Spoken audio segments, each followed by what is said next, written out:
Slovenské družstvo dnes na druhom mieste v rámci Longínie v Poháru národov a my sme veľmi radi, pretože pre nás ako pre divákov to bola neskutočná atmosféra. Ale poďme si to teda celé zrekapitulovať, pretože to je, si myslím, takéto, čo by sme mali absolvovať po takomto Pohári národov, pretože sledovali sme 13 družstiev v 2 kolách. Slováci už od prvého kola bezchybný po druhom kole. Tak si poďme toto celé zhodnotiť, čo sme dnes videli, a bola by som rada, keby každý k tomu povie niečo svoje. Tak bolo to skvelé, ja si myslím, že všetci máme super kone, super formu, jazdili sme všetci výborne a naozaj ma to bavilo, jak to prebiehalo celé a bolo to naozaj výborné. Ja som nadšený, nemôžem nič povedať. Škoda akorát, že Statis v rozoskakovaní mi raz vyhodil na tú poslednú líniu, ináč by to mohlo byť aj víťazstvo, ale je to stále šport a druhé miesto je zase polepšenie od minulého roku, tak som z toho úplne nadšený. Ja som veľmi pyšná na tento tím, bol to úžasný šport, bavilo nás to aj s tým rozskakovaním, bolo to napínavé do posledného momentu, všetci jazdci splnili to, čo mali a budúci rok verím víťazstvo. Tak ja sa strašne teším, som strašne hrdá na seba, na nás všetkých, na naše kone, skákali super.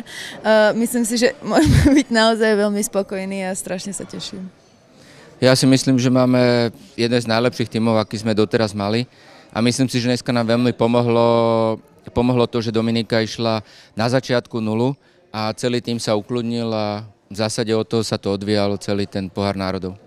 Čo je jasné je, že my budeme sledovať slovenské družstvo aj v semifinále v Budapešti. Bude to zloženie tímu rovnaké, ako bolo dnes? Môžeme to očakávať takto? Áno, bude presne rovnaké zloženie tímu. Ten tím je zohraný, každý plní svoju úlohu na 100%. Tie kone skáču výborne, majú úžasnú formu, takže pôjde ten istý tím.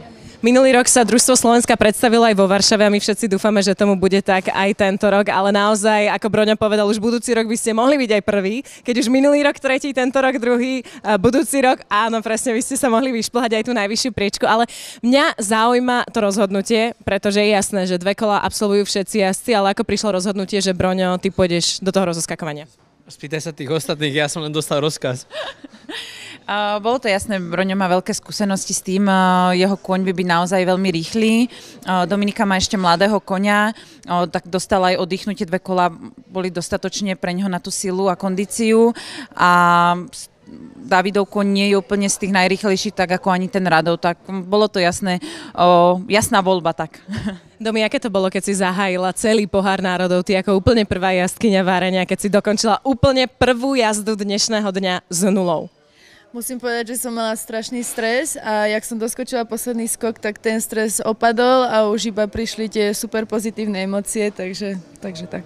Ja si myslím, že ale ten najväčší tlak bol asi na teba, Rado, keďže si štartoval posledný v druhom kole, naozaj sme dúfali v tú nulu toho slovenského týmu, tak ako si toto celé prežíval? Bol si úplne v pohode, alebo s tebou tiež už trošku lomcovali nervy? Tak trošku lomcovali, ale najväčší tlak bol na Quadrosonovi a on je v zásade cool, takže zase podľa toho sme dokončili celý parkour. Ja sa asi spýtam teba, Broňo, aké budú oslavy?